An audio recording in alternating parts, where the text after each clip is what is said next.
Hello and welcome to another week of Funhaus. How you doing, Elise? I'm good. Pretty excited about movies this week. Me too. It feels good to be excited about just film and hope and all these things that are encompassed in things like the Dune trailer that came out right before we filmed this episode. And we have not been able to stop talking about it because we just watched it. And I don't know. I'm always kind of curious what your history is with Dune. That's the question I ask everyone when I meet them for the first time, typically. I think I'm about to have some serious fucking history with Dune. I said Doom. I also like Doom. But with Dune, because this trailer is so good. I'm so into it. My history is watching the David Lynch movie. That's my Dune background. And then trying to read a ton of Wikipedia entries and understand what the hell's going on. And also appreciating how South Park mocks the spice melange. Do they mock it or they just reference it? They reference it, I guess.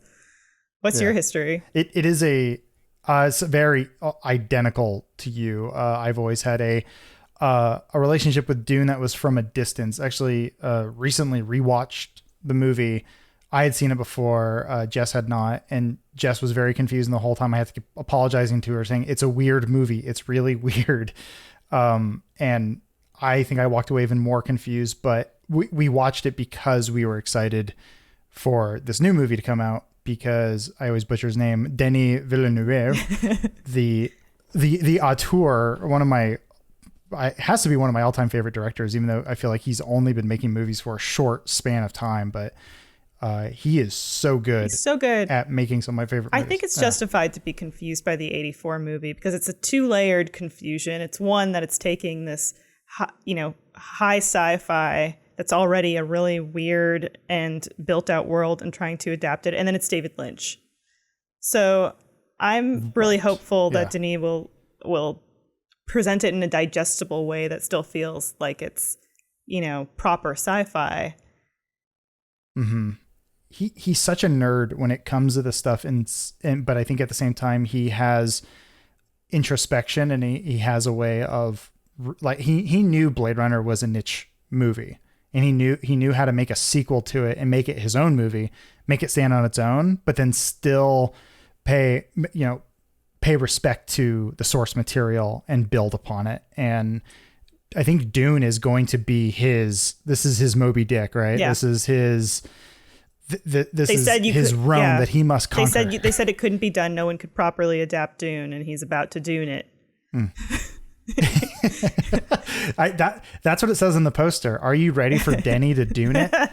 And there are still underlying issues I have with the movie, but it also comes from the source material, so you have to pay respect to it. One of which is the main character's name is Paul. Abby Russell from Giant Bomb has an amazing old tweet, which is my favorite thing about Dune is that it's a high science fantasy novel where the hero's name is Paul. when you watch the original movie, I don't think they almost pay too much attention to it. It's like, welcome to Arrakis, spice melange, the world of Dune. Here's Paul. Yeah, everything else has some crazy moniker, some like I can't even pronounce half. I was reading you a paragraph earlier, which was Stilgar, the Naib chief of Sietch Tabur, one of the Freeman tribes. And then it's like that, there's that, and then there's Paul. Yeah. Friend of Peter Smith. Yeah. And you're like, oh. And I get the biblical references, and obviously those are things that are in there. And my hope is they call him like Paul of Atreides or something like that, or Paul Duke, and then they just give him a nickname throughout the rest of the movie, and they don't call him Paul throughout the whole movie. Just so it fits more thematically. But I think everything, just looking at it from a visual and just even the narrative they showed in the trailers, like, it looks like they just hit the nail. Yeah, like, what did this trailer do for you that got you jazzed up? I know nothing about Timothée Chalamet, and I'm excited, and I wanted it to keep it that way because this is going to be the first thing I've ever seen him in, and I wanted a relatively nobody to play this character because I've only known it as this other actor, and I want to just imagine he is going to be Paul. He almost looks like an anime character in his weird facial features and all his makeup and all the like the visual design of it. It just I was just sort of like, I knew where everything was coming from, if that makes sense, because I knew where it was in reference to the original movie, and the whole time just thinking this looks so much better and feels so much better, and it I can't wait for David Lynch to see it. That's all. He's gonna hate it. I also was not turned off by the Chalamet. I've only seen him in Little Women, but I think he's kind of this big Gen Y actor. If you're under 25, you definitely know who he is and you're into him. I was also blown away by just the cast beyond him. I really didn't know that there were this many interesting actors in this. Rebecca Ferguson from Mission Impossible Fallout is fantastic. I really like her a lot. And she's playing like the Duke's concubine, who is the father or the mother of Paul. And because I did this thing where I saw all these characters in the trailer, and then I was like, I have no idea. I've seen the Lynch one. I have no idea beyond Paul who any of these people are supposed to be. And so Empire had a really, really great breakdown of all the characters. And I guess she is the mother of Paul, and it was supposed to have a child as part of this breeding program, but she defied orders and had a son, which I didn't even know that women could choose what we're spitting out. But I guess she did it. I am tempted to read the books, and everyone recommends it. It's like one of the greatest books of all time. It's so deep. They spent so much time on just the world building. It is like, it is a crash course in world just building. Like some little details that we were talking about before the show were like Javier Bardem, his character. I was reading that his mask is a thing that he wears because it pulls his body's moisture and purifies it so he can drink it. Like that's wacky sci-fi that I love. And then also the character in the trailer that has the diamond on his forehead. He's a doctor, and he's undergone conditioning, which is what the diamond represents. And so it's impossible for him to harm someone else, which is like taking the Hippocratic Oath to the next level of like, we're really going to like change your DNA. So you as a doctor cannot, but like, it's so there. Oh, did you see those dragonfly ships where the ships with the wings? Yeah. I want to talk about those because they're so silly. They're so silly in the David Lynch movie, and they look cool in this one. Like he did it. It's somehow. I don't know. There's so many things that I recognize from the David Lynch version that are in this trailer, that like the nose plugs and the skin suits and all these things that like all looked kind of silly. And it's maybe because David Lynch didn't. I think it's really presentation. care enough about the source material. I think it's like presentation too, because you compare this to something like Battlefield Earth, which like everything looks ridiculous, but then it's that silly dragonfly helicopter, but the way it's silhouetted and just the world around it makes it look less silly, if that makes sense. I'm curious how they're going to do the scream guns. I don't remember those. Like I remember that being a thing. They have to yell, and the louder they yell, the faster it shoots. I had a friend tell me about that in high school, and I was like, "What the hell are you on?" And then, like, I'm almost positive when the author Hubert, I forget his name, Frank Herbert. I don't know if it's Herbert or Herbert. Herbert. When Frank Care Bear was writing this, it's almost like every time he was laughing to himself, going, "Good luck." Yeah, they're not going to fucking believe this. Yeah. I also I highly recommend watching the documentary Jodorowsky's Dune. It's so good too. It's really good, and that part's great because at one point the supposed director admits he had never read the book. He was just in love with the idea of Dune, and he had like people sort of explain it to him, and he had a pretty good reason for not wanting to read it and keep it pure, but I think it's because he's insane. And you watch that documentary and then you immediately want to go and like get every like Mobius art that you can get your hands on in graphic novel. That and Geiger and all. It is crazy because Dune has had such a influence on everything. I think we should talk more about it in a future episode when we're getting closer to the actual release of the movie, but it has such an impact on the movie industry and art and everything else that it's cool to see it get like the proper adaptation treatment. One thing, if we could talk about before we move on, is the worms. I feel like can't talk about Dune without talking about the worm. People were surprised by the worms. They didn't think they were going to show it, but they showed it. Yeah. And I would have saved that. There it is. I would have been. Yeah. You think you'd save the worm, but that was. Which, I don't know. I mean, it makes me even more excited. It gives away. Yeah. I didn't think I was going to have worm fever, but it's, you're going to see it. Denny Dunes it again. Just Dune it. Swoosh. He's just doing it. Swinging a hit from, I hope I'm not getting my hopes too high, because in Denny I trust, and he's taken so much time with this, longer than he has with any other movie. It was just such a confident trailer, which instills confidence in me. The way that they pivoted with the music choices and chose like music choices I wouldn't even expected in it. It definitely had a confident air, and it instilled confidence in me. Yes, it's choice. It is choice. So, well, I think we've talked enough about it. We're gonna move on. We're gonna talk about some news, but real quick, a word from our sponsor. Do you have a moose near the caboose that needs to be tamed? I'm talking hairy, big, and needs some support. Thankfully, our sponsor today, Manscaped, has you covered to keep that hair looking nice and trimmed and feeling fully supported. Manscaped offers precision engineered tools for your family jewels. Taking care of your lower beard, in my opinion, is more important than ever. No one likes to traverse the forest brush on a hot and sweaty day, so why not take care of yourself? The Manscaped engineering team has perfected the greatest ball hair trimmer ever created, the Lawnmower 3.0. The premium Lawnmower 3.0 is waterproof, includes an LED light, and is made with advanced skin-safe technology, which reduces nicks and cuts on your delicates. You can get this trimmer inside their Perfect Package 3.0, which also includes the Manscaped Crop Preserver ball deodorant and the Crop Reviver ball toning spray. Plus, for a limited time, when you order the Perfect Package kit, you get 2 free gifts: the Shed Travel Bag and the Manscaped Anti-Chafing Boxer Briefs. So what are you waiting for? Get 20% off and free shipping with our code FilmHouse20 at manscaped.com. That's 20% off with free shipping at manscaped.com using our code FilmHouse20. From the moose to the caboose, always use the right tools for the job. Thank you, Manscaped. And we're back. Bad news, Elise.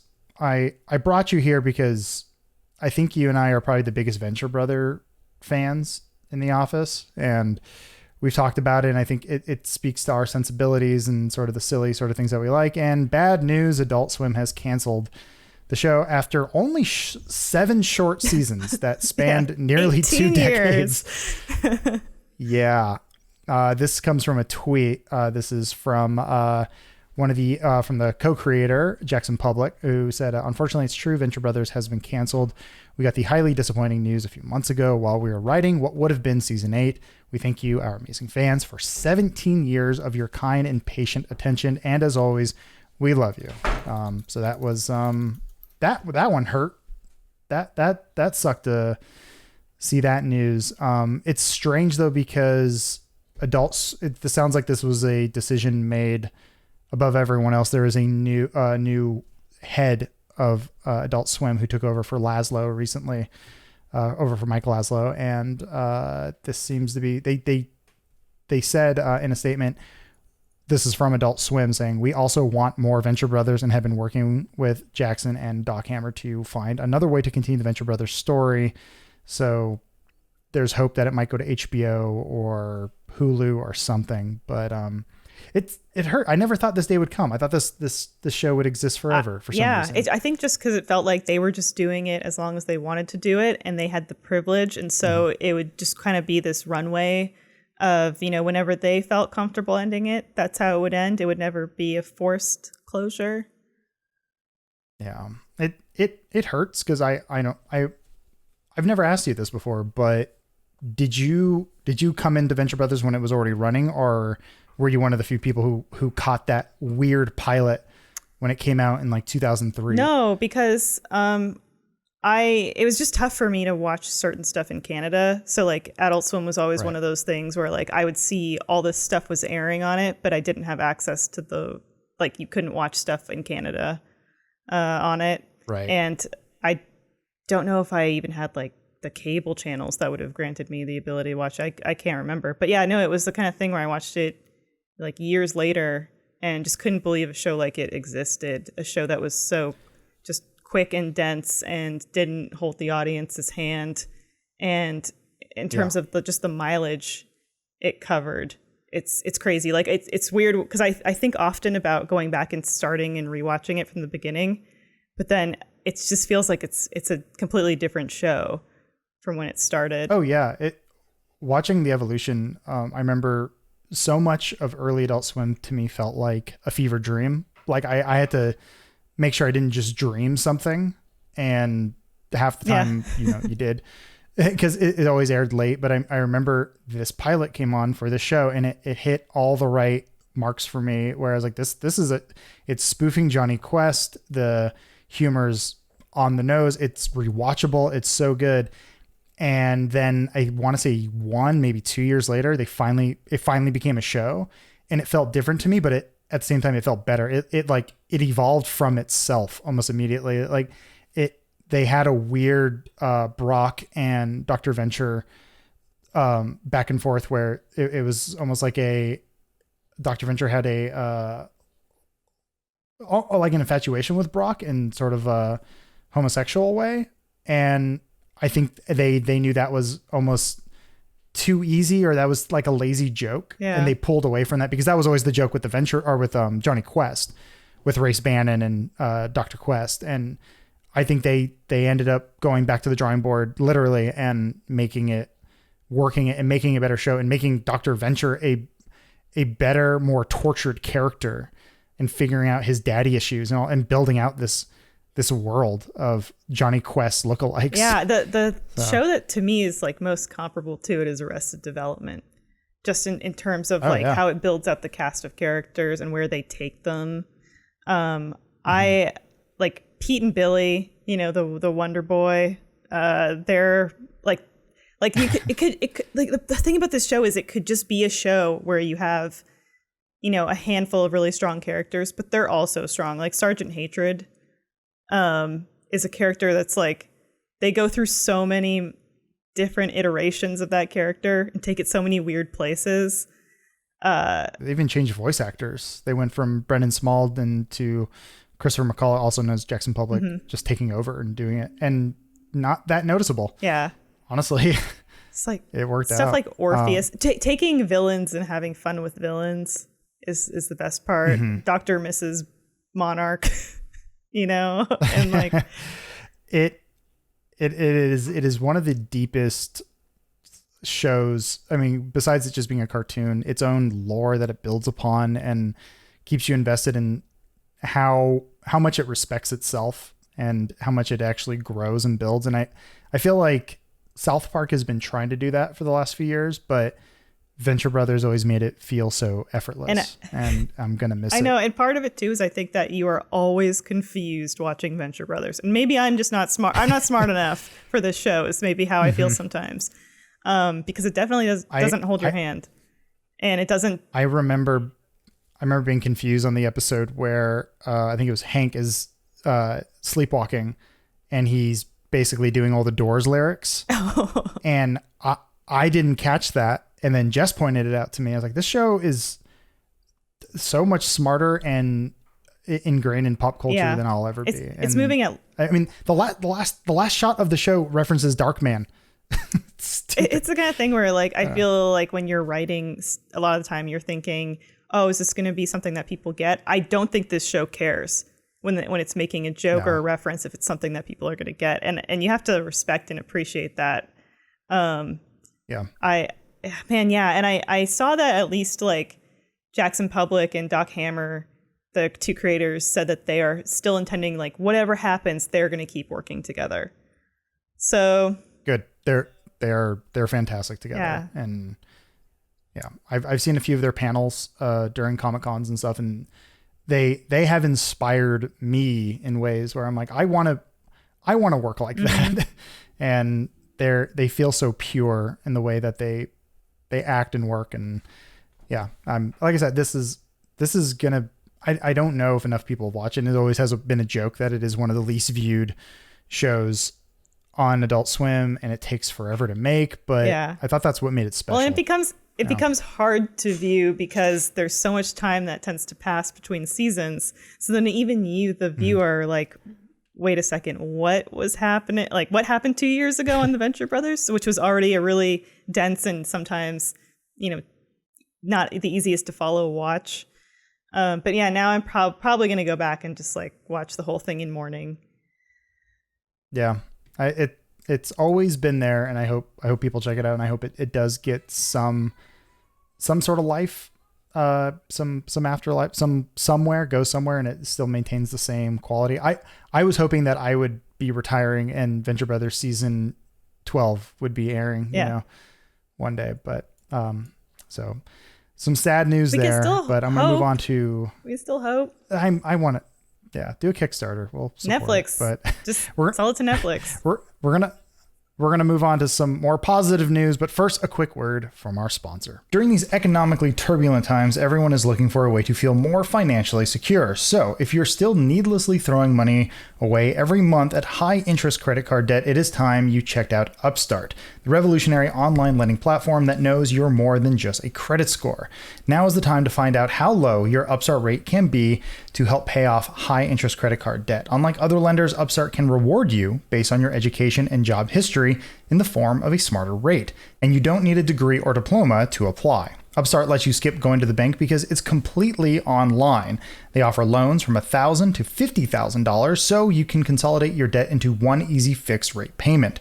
Upstart makes it fast and simple to check your rate since it's just a soft pull. It won't affect your credit score. The hard pull happens if you accept the rate and proceed with your application. The best part, if the loan is approved and accepted, most people get their funds the very next business day. So, see why Upstart has a 4.9 out of 5 rating on Trustpilot and hurry to upstart.com/filmhouse to find out how low your Upstart rate can be. Checking your rate only takes a few minutes. That's upstart.com/filmhouse. Your loan amount will be determined based on your credit, income, and certain other information provided in your loan application. Not all applicants will qualify for the full amount. Thank you, Upstart. Where's my baby? I need to find my baby. Can you hear us? Sort of. You don't have to wear the helmet. It's stuck on my head the whole time. And we're back. I promise you some good news. The Mandalorian season 2 is going to be coming out on Friday, October 30th, 2020. That's it. No extra numbers. That's it. And I've brought our baby boy Jacob here, Star Wars expert number 1, to help catch us up because there's a lot going on in this season. And I don't know, Elise, if you saw Moff Gideon's Darksaber and went, oh yeah, that thing from Star Wars Rebels. Yeah, and I said, and Clone Wars. How that got to Moff Gideon, I didn't know, but I can't wait to. I don't fucking know. I really enjoyed Mandalorian, but any specific reference is over my head, so I can't wait for Jacob to get into the nitty gritty. Yeah, I mean It was praised. The show was praised for being its own thing, but apparently, Jacob, it is more ingrained in the Star Wars universe, the Filoni-verse, than we ever knew. Yeah, wait, the Favreau-verse almost. Yeah, weirdly enough, that Darksaber was first used on screen by a character voiced by Jon Favreau. No, really? So it's yeah. Oh. So it's probably his idea. It's probably in his brain the whole time. Like, I want to bring that lightsaber back that I had that one time. What is the significance of the Darksaber other than it looked really cool?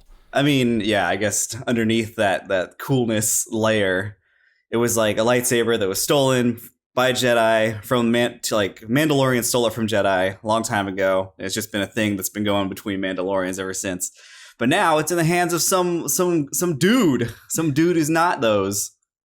Just a Moff. Yeah, a Moff. Yeah. Yes, I like just saying Moff. What is the significance of it though, other than it's just a cherished item? This is like the Sword of Gryffindor. Yeah, essentially. I mean, I guess that actually does something though. Yeah, it was no. I think I mentioned this last time we talked about the Mandalorian. It was like it used to belong to somebody who is a Mandalorian and a Jedi.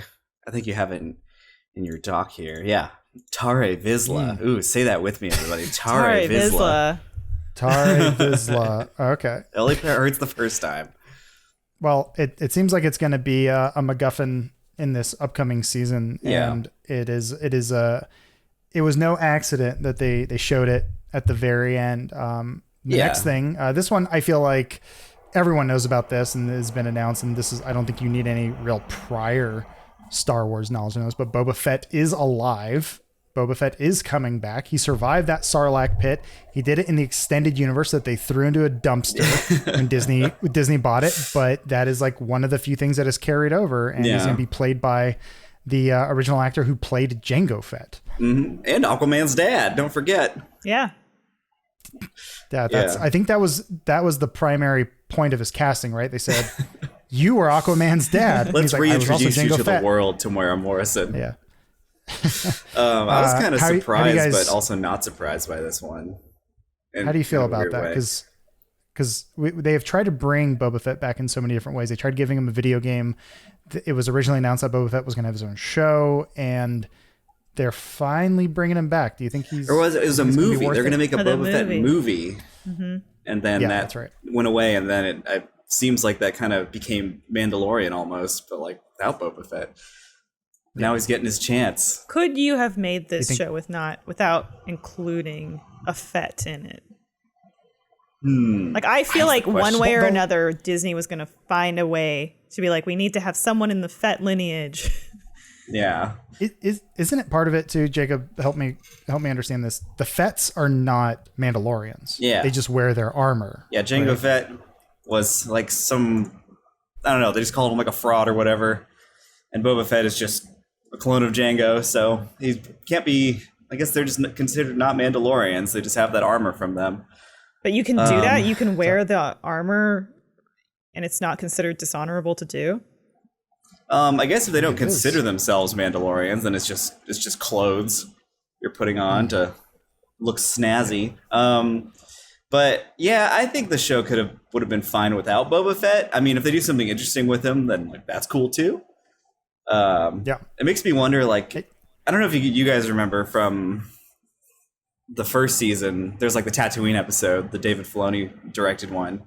And like at the end of that, like a mysterious figure comes walking up to look at the dead body of the female antagonist in that episode. And like they didn't really amount to anything. So I wonder if that was supposed to be Boba Fett.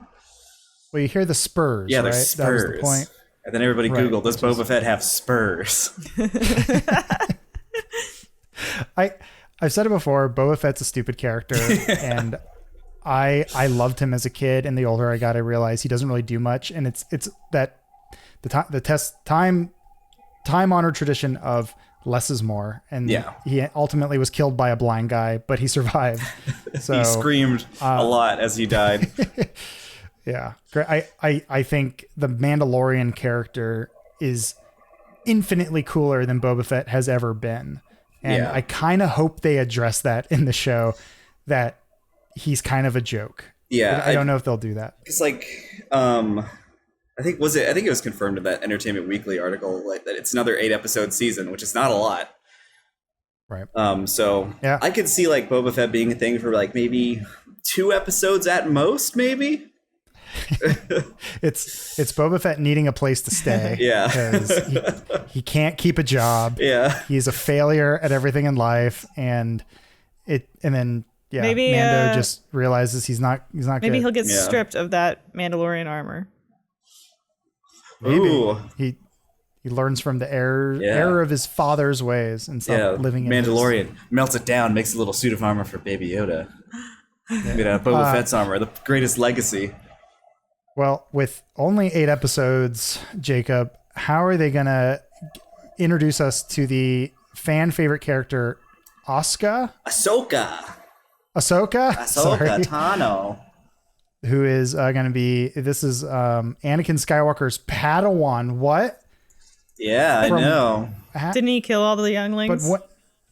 Yeah, what happened? All the younglings except his youngling, because she ran away. She left the Jedi Order before all that. They needed to figure out a way to get her out of the way because Anakin kills all those kids.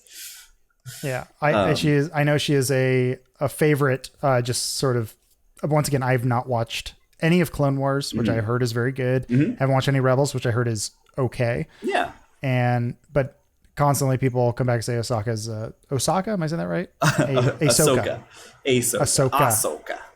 Oh, Ahsoka. Either way, I know she's voiced by Rosario Dawson and is going to be played by her in the live, which is Yeah, well, she was voiced by cool. Ashley Eckstein. Oh, my bad. Yeah. No, I'm getting it mixed up with the Katie Sackhoff, right? Oh yeah, She who was the looks voice that was and playing. who looks it and is also her character. Yeah.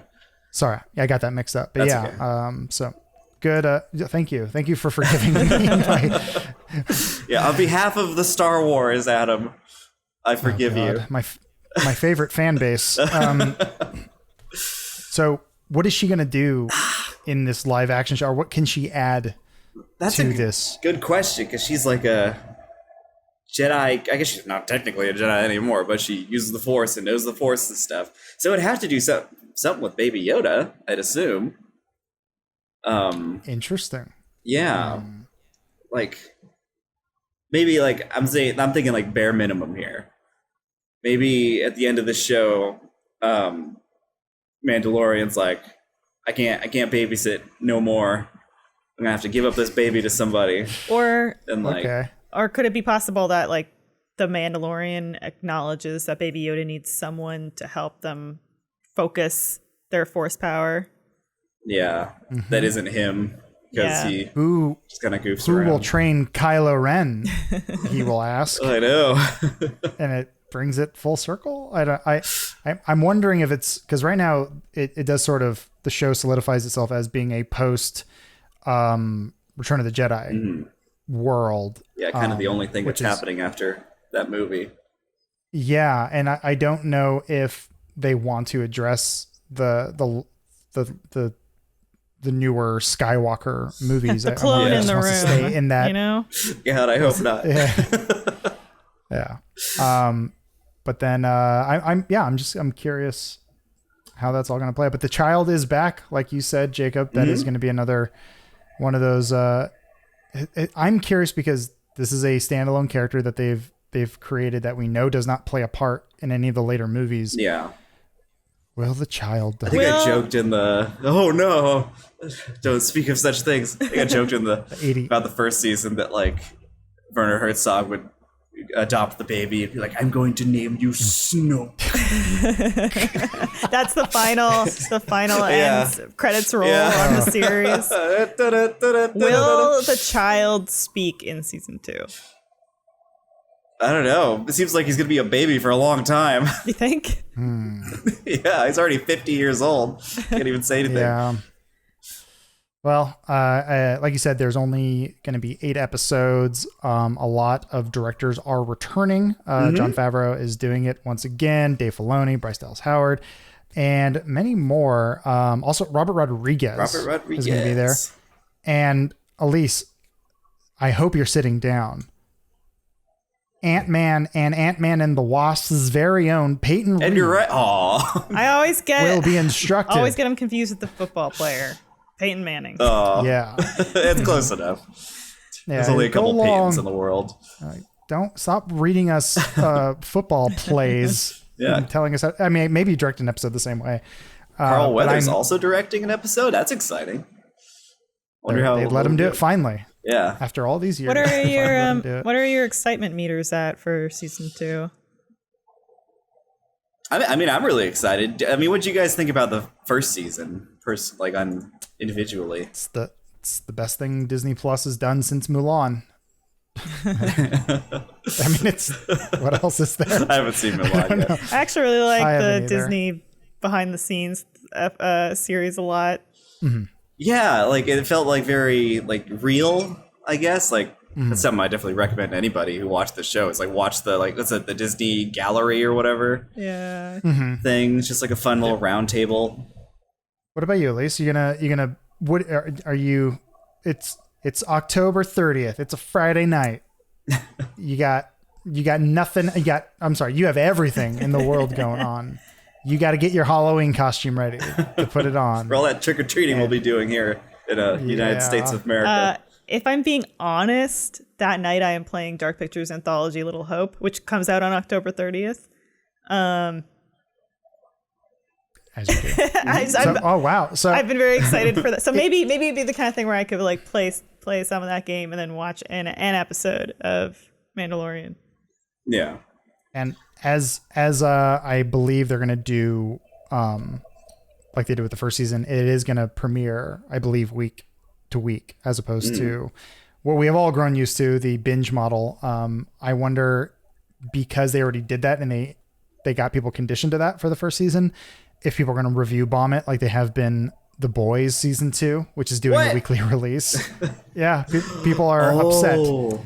I can't watch 8 hours of The Boys in one night. There are so many other real things in the world to be affronted by.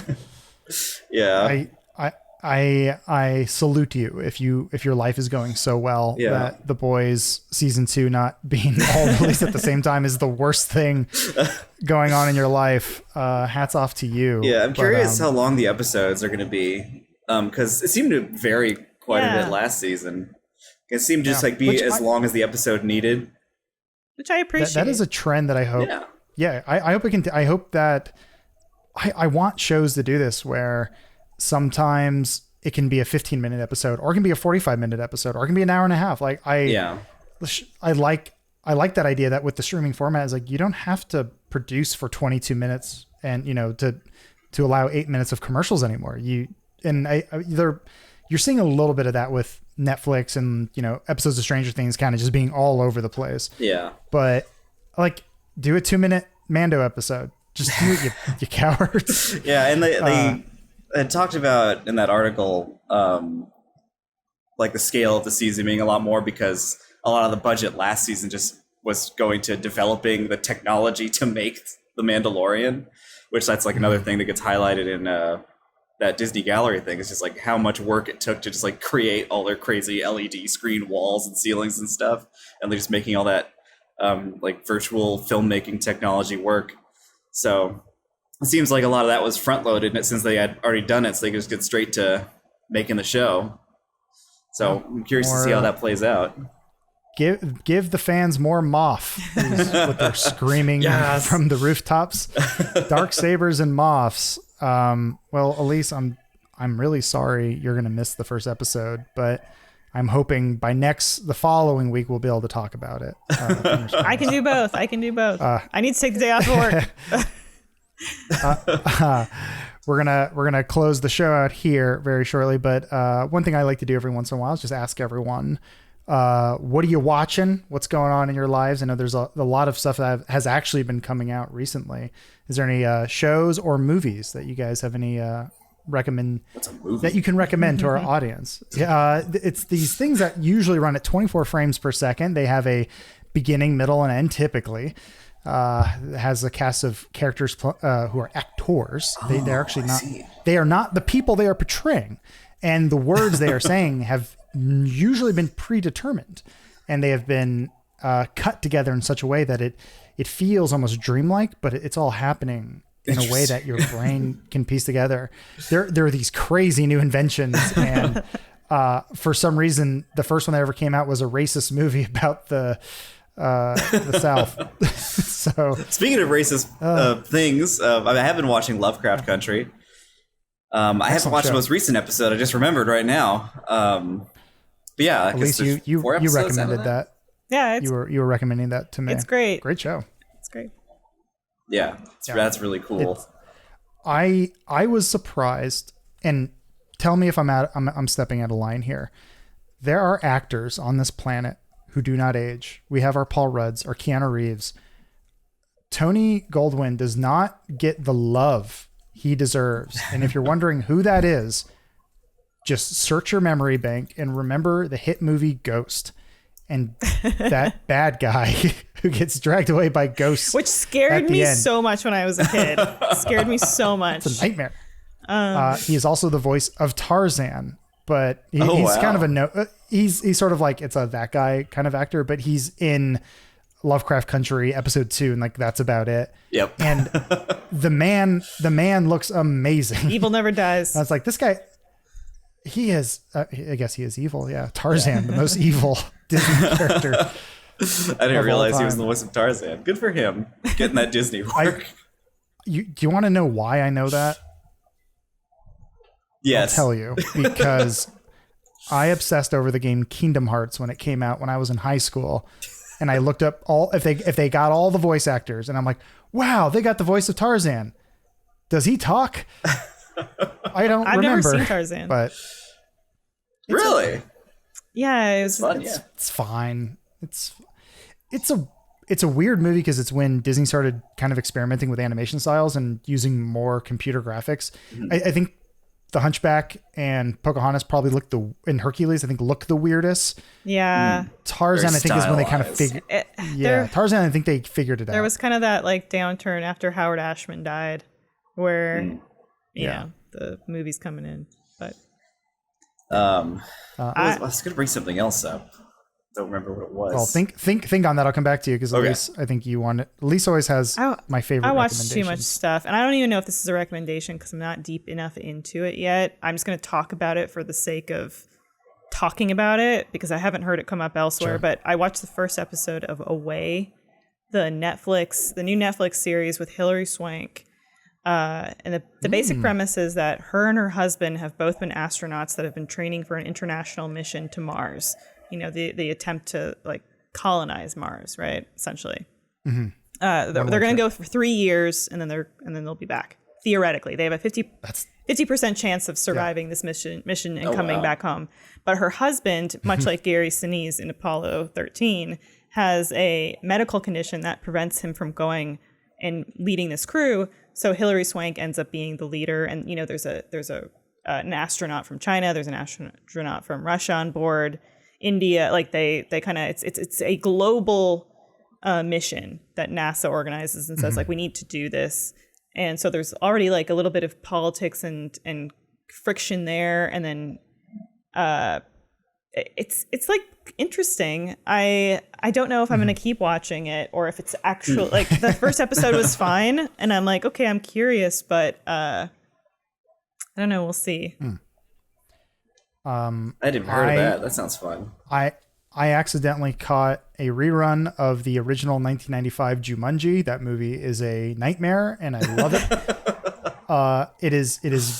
It was made at a time when we weren't afraid to scare children. We weren't sure about CG yet. Yeah. We were figuring Somebody out like, was sure. is that some of it still looks really good, and some of it is a little rough, but. Yeah. I forgot how scary that movie is and how it's almost a horror film. And it has its own lore that I like. It's weird. It's a weird movie. And, originally it was just kind of a one-off before they ruined it by making Zathura. I know. I was about to say, I was too young at the time. I was a Zathura baby. Also by Jon Favreau. So have you seen Jumanji, Jacob? I've seen Jumanji, yeah, but I was a late bloomer on it. No, it came out of nowhere, and then there was a Harry Potter marathon on the other day. So kind solid. Watching.